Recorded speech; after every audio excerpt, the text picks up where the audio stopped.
சட்டப்பேரவை தேர்தலை முன்னிட்டு மாடல் கோட் ஆஃப் கான்டக்ட் தற்பொழுது அமலில் இருக்கக்கூடிய நிலையில் தொடர்ந்து பல்வேறு சோதனைகளும் நடந்து வருகின்றன. அந்த வகையில் இதுவரை தமிழகத்தில் 408 கோடி ரூபாய் வரை பறிமுதல் செய்யப்பட்டிருப்பதாக தகவல் வெளியாகியிருக்கிறது.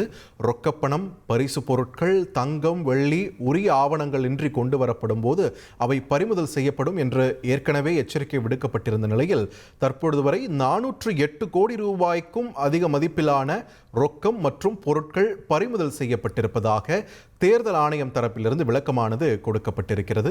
வாக்காளர்களுக்கு பணம் மற்றும் பொருட்கள் விநியோகிக்கப்படுவதை தடுப்பதற்காக இந்த தீவிர கண்காணிப்பு மேற்கொள்ளப்பட்டு வரும் நிலையில் பிப்ரவரி 26 முதல் மார்ச் 25 வரையிலான காலகட்டத்தில் மொத்தம் 408.82 கோடி ரூபாய் மதிப்பிலான பொருட்கள் பறிமுதல் செய்யப்பட்டிருக்கின்றன.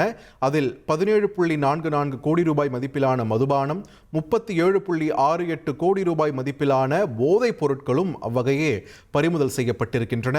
167.38 கோடி ரூபாய் மதிப்பிலான தங்கம் மற்றும் பிற விலை உயர்ந்த உலோகங்களும் பறிமுதல் செய்யப்பட்டிருக்கின்றன. இவை மட்டுமின்றி 23 கோடி ரூபாய் மதிப்பிலான இலவச பொருட்களும் பறிமுதல் செய்யப்பட்டிருப்பதாகவும் தேர்தல் முறைகேடுகளை தடுப்பதற்காக 5173 பறக்கும் படைகள் மற்றும் ஏராளமான நிலையான கண்காணிப்பு குழுக்கள் அமைக்கப்பட்டு இவை தற்பொழுது பறிமுதல் செய்யப்பட்டிருப்பதாக தெரிய வந்திருக்கிறது. புகார்கள் பெறப்பட்ட 100 நிமிடங்களுக்குள் நடவடிக்கை எடுக்கப்படும் என்ற ஒரு உறுதியையும் தேர்தல் ஆணையம் அளித்திருக்கிறது.